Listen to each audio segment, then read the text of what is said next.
Good time. We got a quorum, so you tell me when you're ready. And we're searching for the clock. What happened to the clock?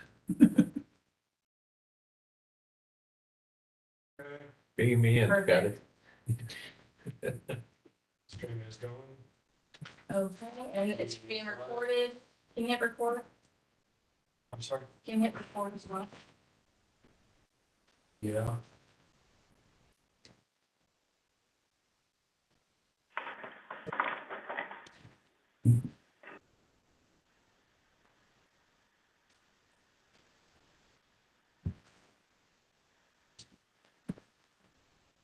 Hello. Hello. Good morning. This is Danielle Powell. Danielle, we're gonna mute you for now, if that's okay. I'm sorry, what did you say? Never mind. Can you hear us? Yes. We're gonna mute you for now, unless they have a question, if that's okay. No, that's fine. Thank you. Thanks, you.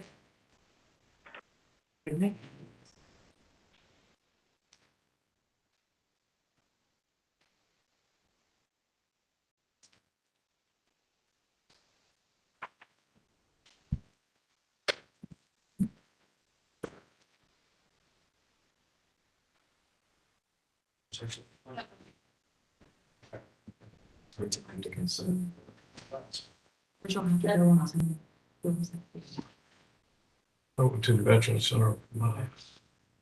Nancy's. Had Sarah say, had a memorial service. He was cremated. Right down the street there. Yes, I can. You know, that's why we had to. Oh. Tragedy of the young. All right. Celebration of the old, all the same again. Too much. All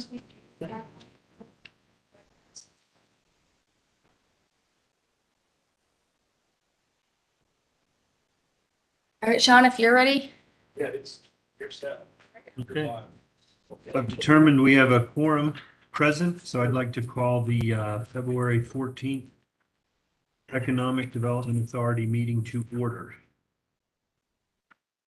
Mr. Harvey, would you do the roll call, please? Okay, Mr. Diffenbach, Here. Mr. Tatum, Mr. Smith, Here. Mr. Llewellyn, Here. Ms. Bullock. Here. Ms. Scott. And Mr. Vaughn. Here. Mr. Chairman, we have a quorum. Thank you. Mr. Llewellyn, would you lead us in an invocation, please? Let us pray. Our most gracious Heavenly Father, as we come this time to conduct the business of your beautiful county, Lord, we ask you for the wisdom that we need to go forward with the business and progress that this county is making. Lord, we love this place and love you, Lord, and thank you for the strength that you give us through all situations. In Jesus' name, we offer our prayer. Amen. Amen. Turn to the flag. Okay. Pledge allegiance. To the flag of the United States of America, and to the republic for which it stands, one nation, under God, indivisible, with liberty and justice for all.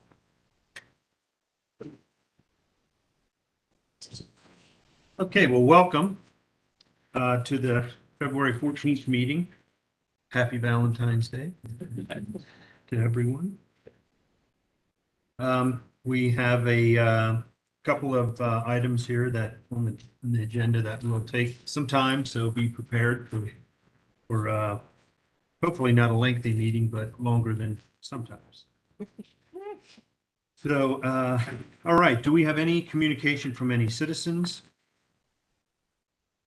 See anybody here, so we'll just move on.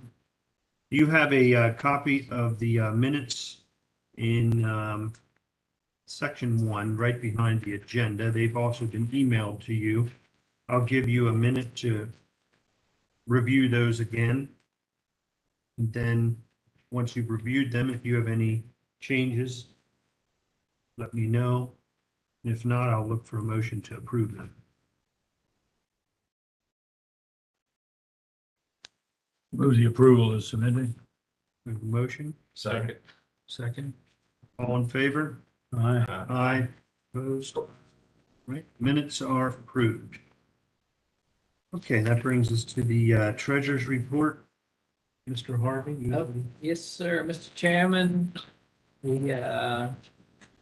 with the treasurer's report, as you can see, there's been a change in the past month. There was a debit of $726,537.80, leaving a balance of $423,102.42, and that reflects the purchase of the Richardson Road property.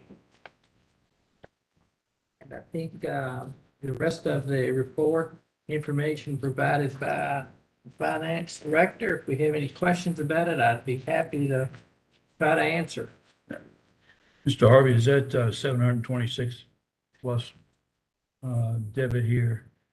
That makes the landowner whole? And everything? Yes, sir.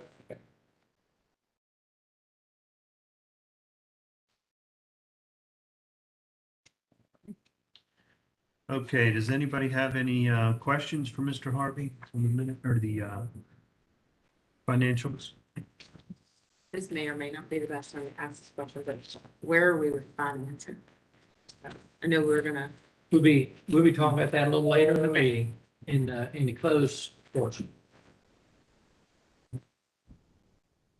Okay, well, if there's no more questions, we will accept the financial reports and file them.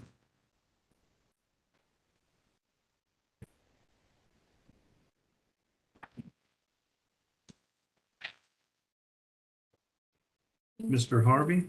Okay, the next item, actually two, I'm gonna turn it over to Ashley Gunn. Ashley's gonna give us an update on the letterpress progress as well as the development of the website. So Ashley? All right. He's gonna pull it up on the big screen so that way if there's something, I know the typing is kind of small, so maybe? Maybe not. Is that a problem? Can you pull it up as a PDF then? And then just Send it to me. fit to your email. It's also in your packet. It's also in- Yeah, it's also on the packet. So anyway, the first thing that I created was a timeline to kind of give you a better idea and a visual of what we're working on and what's been done. So we were we had the meeting where the introduction was made with letterpress and what we expect and what they can do for us.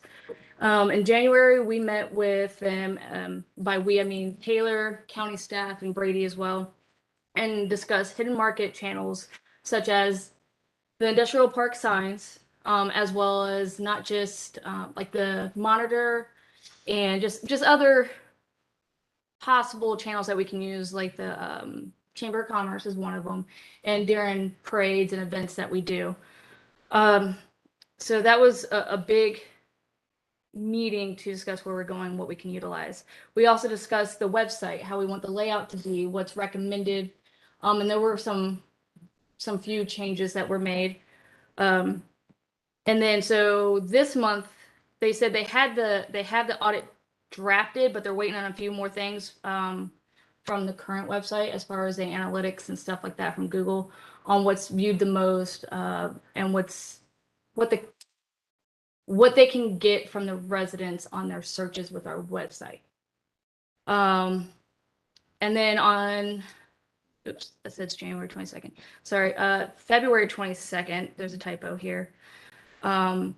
She'll be meeting with us again to discuss the draft and continue edits and stuff like that. The website is pretty much done. If you look past the next pages, you'll have, I say done, but the initial setup is done. You'll have what we have for the home page. Towards the bottom is more the EDA stuff, but we will have a quick link where it says meeting minutes, city councils, county courts. This is just a concept idea. This is not verbatim what's going to be said on there. So there will be a quick link on here for the EDA at the top and at the bottom. And if you guys are fine with at the bottom, if you look where it says economic development, Amelia VA, and it says business, EDA, industrial park, if you guys are okay with that, I'm going to keep that like that. Okay. And then I'm going to get with Brady as well as some other individuals to see if we can't get the most common asked for material. So like track studies and what businesses seem to thrive best in this area, stuff like that. And that way, when someone does come to Brady or Taylor or whomever, the EDA, we can automatically have a welcome packet to the county. Let's see. And then the next one is just kind of what the inner pages are going to lay out, design and everything. And we can work with, try to get someone local, because I know we're really big on working with locals about getting maybe aerial footage of the industrial park and, you know, the future, you know, Richardson Road as well. And whatever you guys see fit for the EDA page. And then the few pages you might not be interested in, but I put it on there for your reference. It's just the site mapping of what it's kind of going to be laid out as. We're on page 13 of the packet, Sean. It's just a site mapping. It's not really as important. There you go.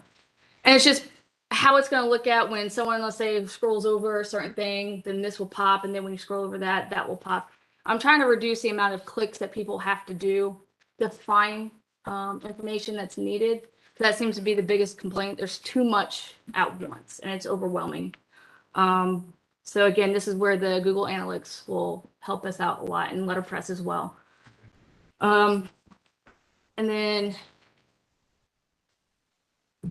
so back to the timeline. Once we have that discussed, and then we continue to submit the site map. March, letterpress plans on meeting with you guys to let you know where we're at, what they see going forward, and what they need from you at that point. And then hopefully between April and June, by June 1st, we'll have the website up and running. We'll have training during, you know, the April to June period with the county staff. And even though the website is up and live, we can still make any and all edits. So unlike with the current website, it's really hard to delete pages to be able to create some without duplicating things. Whereas theirs is going to be completely editable for us. Good. So if you don't like something, we can completely change it. Or if you have a quick update and you want a page for the Richardson Road, any information there, we can definitely put that in or take it away whenever you need to. So that's pretty much where we are with the website and letterpress. Any questions? How about other entities in the county that may want to have a button on here too? Oh, absolutely. So part of the thing that we're going to do that's going to be different for this website is the current one's pretty much outdated. We all know that. I want to be more involved with local businesses, and where you have it down at the bottom where it says business, or even up top where it says work, I'm going to put a form out there and make it public that if you want your business listed on here as like, you know, a contact or whatever people look into, we're going to have a form for them filled out. It'll come through us. We'll put it up on the website and make it that more, you know, accessible. And we'll also have fillable forms. The goal is to have fillable forms so they can do a lot of things online without having to print out a PDF and email it and then doing the, you know, we're trying to make it a little bit more accessible for everyone. Okay. And I know one of the concerns was the loading factor. We didn't want to, I know a lot of people, their internet speed is not so great out here. So that is being addressed as far as we're being very conscious of that as well. So we're not going to have a whole lot of like really cool videos and make it, you know, popular like some other counties, because we are concerned about, you know, bogging down, so to speak, you know, lagging of their internet speed. So, and it's going to be even more mobile friendly. Good. And ADA compliant. Great. What is, on this website here, Mhm. like local events, say a church event or something like that, would this be a page that they could use or not? If they submit the form, because that's another thing for local events, because that's part of the play portion that I'm gonna do, is if they submit a form, I can actually put it on like an events or community calendar. Okay. So that way, it takes complete responsibility off of us and has them working with us Right. to make things happen. So, and it keeps things fair. That's the biggest thing.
Taylor, are you on?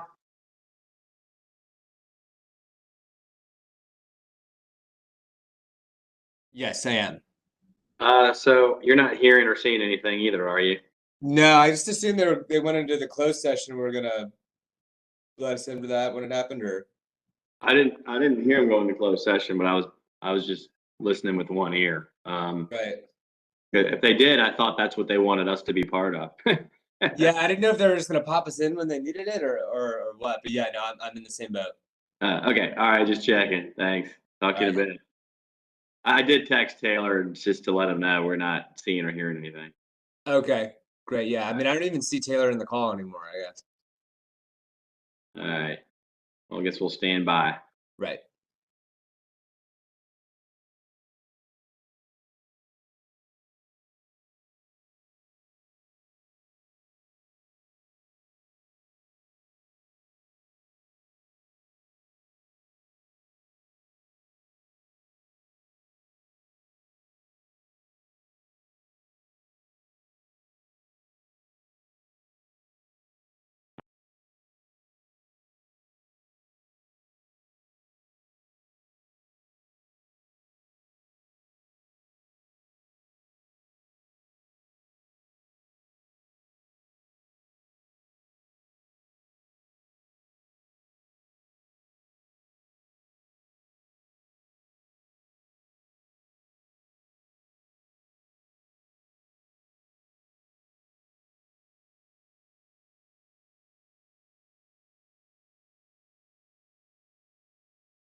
Yes. You're not muted.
And then the sort of the next benchmark would be the filing of the application for the Virginia Business Ready Sites Program, which we did file an application last year and then withdrew the application when the acquisition of the property was not going to be completed in time. This year, we did get notification that likely to be about $150 million available statewide, and they're going to accelerate the application process a little bit this year. Last year, it was July timeframe when we submitted the letter of intent, and it was an August timeframe when we submitted the final application here. This year, probably it will be about a month or two earlier than that. And the process will be very similar as it was last year. The application we put forward last year, I expect that we would do the same this year, which would be roughly about a $750,000 application. It requires a 1-to-1 match, and the expenditure on the acquisition of the property can go for the match, along with any other expenditures that you've incurred, the site characterization study, the appraisal, the engineering work that we've done so far. All of that can be included in that, but that probably would be in the neighborhood of that $750,000 there. The activities that we had put forward with it, and Sam had mentioned some of these, would be some additional due diligence work that would be required, and that would be wetlands delineation, the water geotech exploration, cultural resources review, threatened endangered species, etc. But key part of that is the refinement of the master plan and doing a preliminary engineering report on the site. So that would be a part of that. And another key part was, as you had also discussed, would be a traffic impact analysis for the property to determine the access requirements and what the cost of those access points would be based upon the master plan of development that would be there. Then you get into the implementation, beginning of the implementation of the development, which would be, your securing of the signage on the property, the demolition of the existing structures, and then doing some initial grubbing and clearing of the first phase of development so that you can market the property appropriately. So when all of those activities, if you were successful in receiving the grant, that grant award would be at the end of this calendar year. So you would start your due diligence in about this time next year. And then the construction activities in terms of demolition work and site clearance would be in the middle of next year. So we're looking at probably completion of the grant activities by in the middle to latter part of next year. So that's sort of a time on that. But the initial steps now are really move forward with the rezoning. Okay. Any questions that you have on that? Didn't we discuss last time something about we need to send a letter and recoup some of our funds? Yes, the site characterization work that was done was a $5,000 expenditure that you all put forward like that. The state does reimburse for 50% of that cost, and it just requires a simple letter from the county requesting that reimbursement. So if you all are amenable, I would just say a motion to ask Taylor to Okay. submit that request would be in order. I'll make the motion.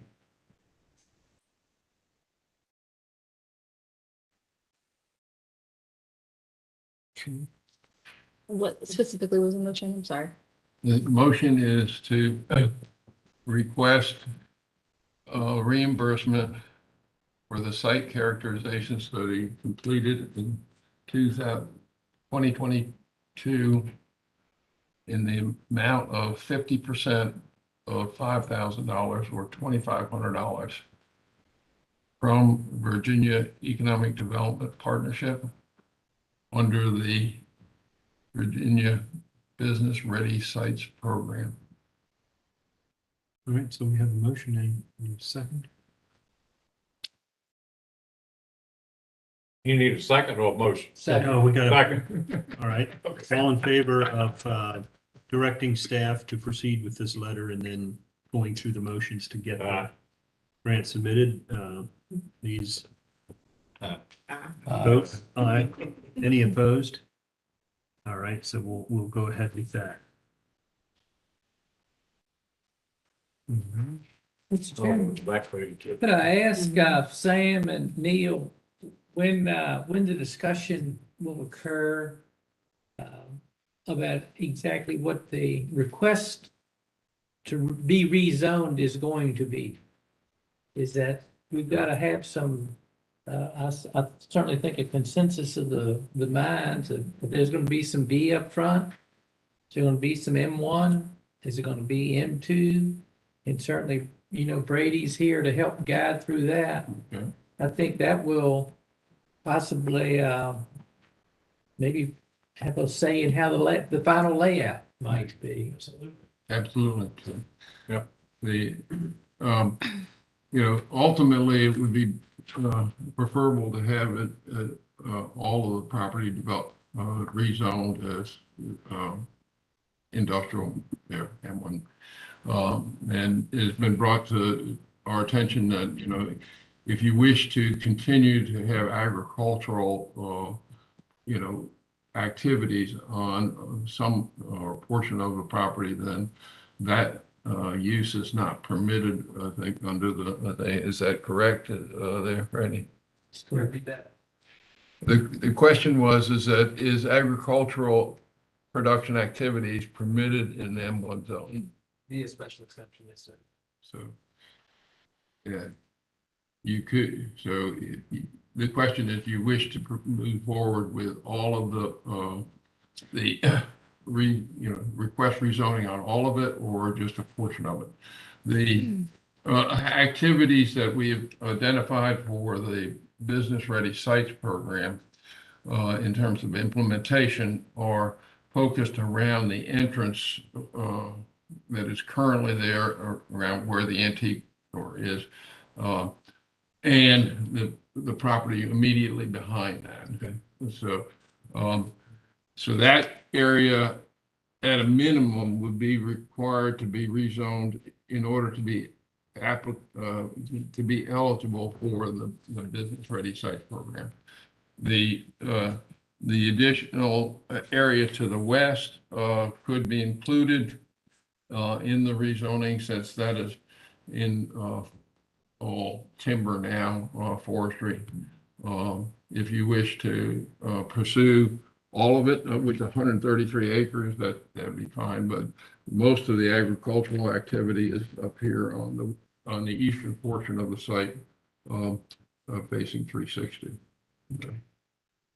Agriculture is the problem. Typically, let me speak for anybody, but rezoning occurs, you can still continue what you were doing there. Like if someone's house is in an area that they get rezoning business or something like that along the main street, it's still a residence until it first becomes a business.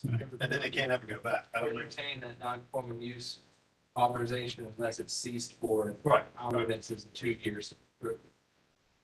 Time period. Okay, so Made that now. Brady was right. It is allowable in M1, the special exception permit, and then M2 takes in every M1 use plus the special exception permit use. You could still continue that. I missed that earlier. I'd recommend, depending on what you wanted to do, right now it's not eligible for subdivision. You're gonna eventually, I'm sure, want to subdivide parcels on to sell to your future, businesses or industries. And so when you rezone it, rezone it all one zoning, because it's not like you can't partially zone it here and there, so rezone it all, your M1 is eligible for subdivisions, of course, your M2, because all your M1 uses are permitted. So divide it up, and then if you wanted to request, if someone wanted to, do something else, if you did it all in one, but you wanted to rezone a parcel M2 later, you can do that if you didn't want to zone it all M2. So you could always have that eligibility. There is a parcel owned by a company that's really narrow parcel that separates. There's an M1 parcel, I think it's JGI Then there's a little narrow parcel that separates between the that you all just acquired. And it may be good to have that parcel just also rezoned in one, because it'd be sort of weird zoning wise to have a long, narrow strip of the existing zone.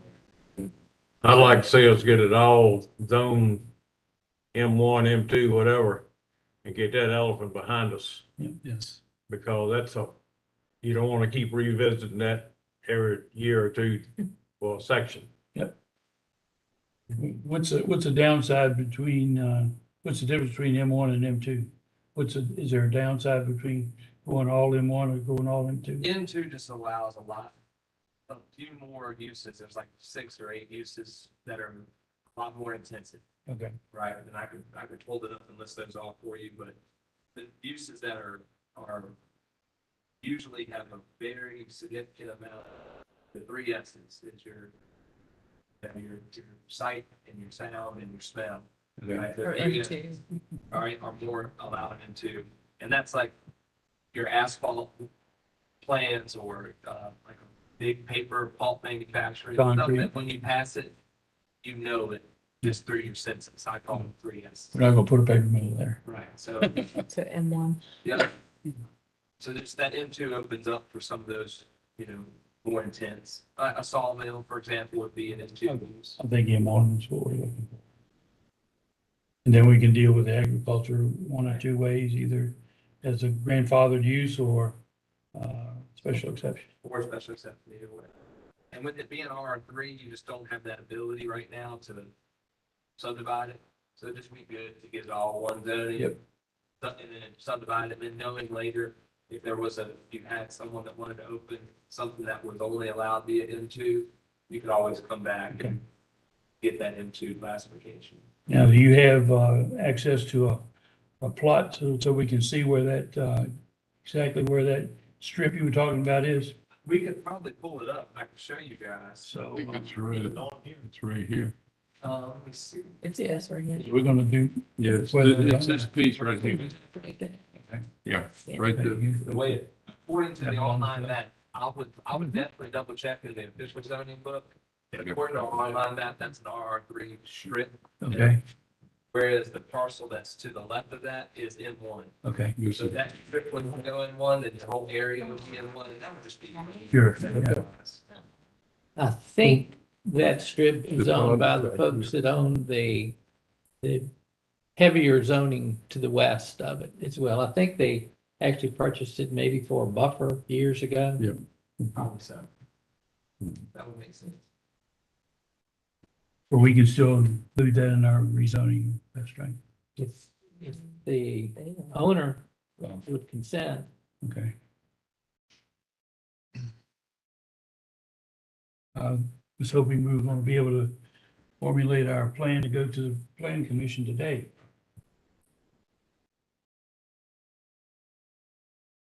What would prohibit that? The strip, or you think we're? So we can go ahead and do our part, and then if we can get the owner to comply, I guess. We can add him to it. Is there any questions or thoughts? I mean, I like personally the M1. Yep. I like being able to go back and have control over the M2 as we see fit. I think the agriculture, we're trying to do a business park, and as long as we can have a farmer sort of take care of things and keep the vegetation under control for the time being, great, but as we develop it, that, we're not looking to I don't think so, the farmers here, so. Hmm. And I think we should put the foot on the gas and get to the planning commission and get this through so we aren't sitting here in July waiting for approval. We want this grant. If there's a way to get it, we want to do our part so that it's in the state's hands to decide to give it to us. We don't want to be dragging our feet. Do we need an action, Mr. Harvey, on that, or we just sort of? Let's, Mr. Chairman, if I could, Brady, do you have the information you need if this board is requesting to move forward with the development of a rezoning application for the entire property at M1? Do you have what you need to move forward with that, or would you need any additional action? I think that we, have enough information to rezone, I think the conceptual site plan would be something that we definitely, in the planning commission board would probably want to see what, the proposed development may look like. Of course, might get some more information from Daryl in terms of any impact that way. I think the biggest thing with the rezoning is the impact on neighboring properties. This area is not a area that's identified in the future land use map as a designated growth area, but we have neighboring properties with similar zoning, like the landfill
Yeah, but I think everybody, as far as I'm concerned, everybody that's here in the room is, we want to stay. Part of the closed meeting. Danielle, can you hear us?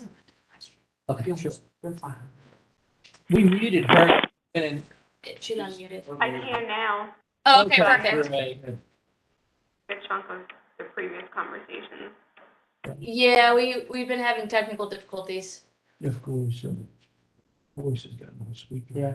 Danielle, the question that I have is, we have gotten through what I consider to be the public part of the discussion on the EDA's recent property acquisition.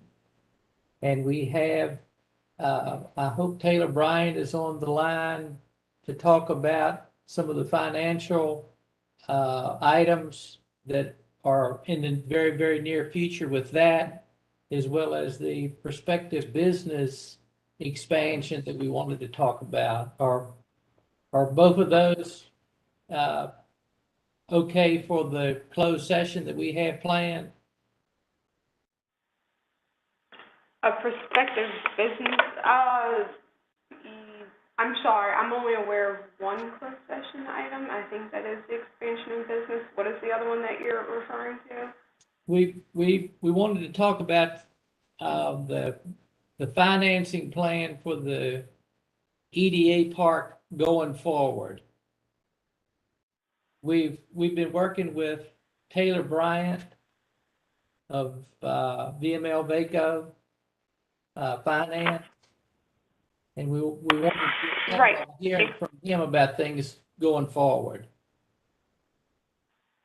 Right, we're still talking about the expansion of a business, right? That is two, he's got two things going on.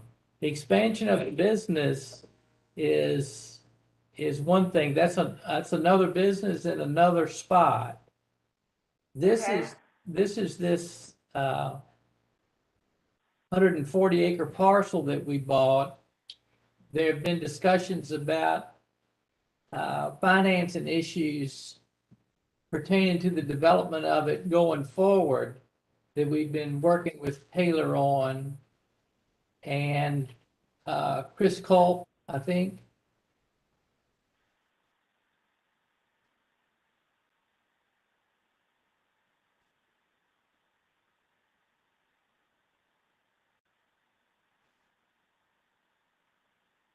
Did we lose you?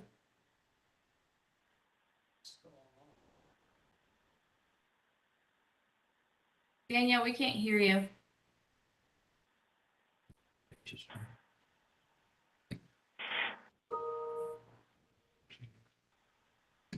Daniel, Hello? There you are. There, you're back. Okay. Taylor, I'm sorry, this is, we're having a little bit of difficulty. I couldn't hear what I heard. The last thing I heard was something about Chris Culp. Yes, we've been working with Taylor Bryant, VML Vaco. We have engaged Chris Culp as bond counsel, I think, for both of these processes. And we were going to get an update with Taylor as well as counsel as to maybe resolutions and tasks that were on the near calendar. Yes, you can go in a closed session for that. Okay, great. All right, so we'll go into a closed session for, and the site code is 2.2-3711. The one would be 3, the discussion of consideration of acquisition of real property. That's the one. Is that the first one? And then, or the deposition of publicly held real estate property where discussion in an open meeting would adversely affect the bargaining position or negotiating strategy of the public body. The second, 5, same 2.2, Discussion concerning a prospective business or industry or the expansion of an existing business or industry where no previous announcement has been made of the business or industry's interest in locating or expanding its facility in the community. So those are the two site codes. So we just need a motion to go into a closed session for those two reasons. So moved. I'll second. All right. Second.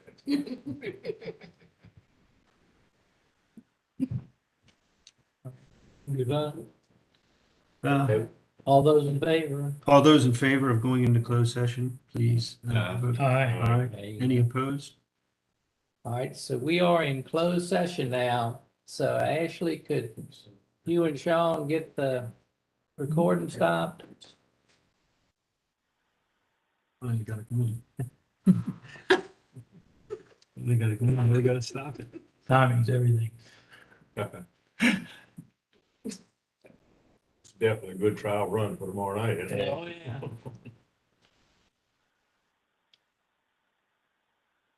Appreciate y'all's patience. You'll get. Oh, you're doing a good job. I wouldn't want your job. You'll get a guinea pig too. We have to keep our stuff.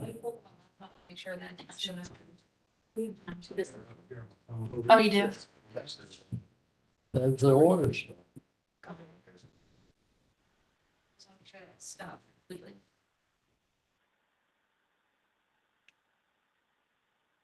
Second.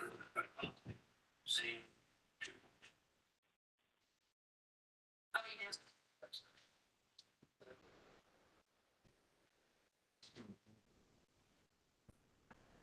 you do?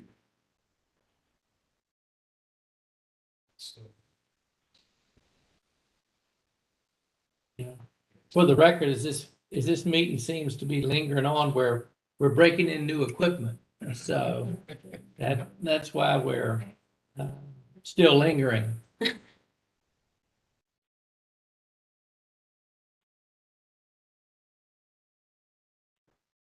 Sorry, David stepped out. I was gonna ask you to see if you can give us some money for a guinea pig.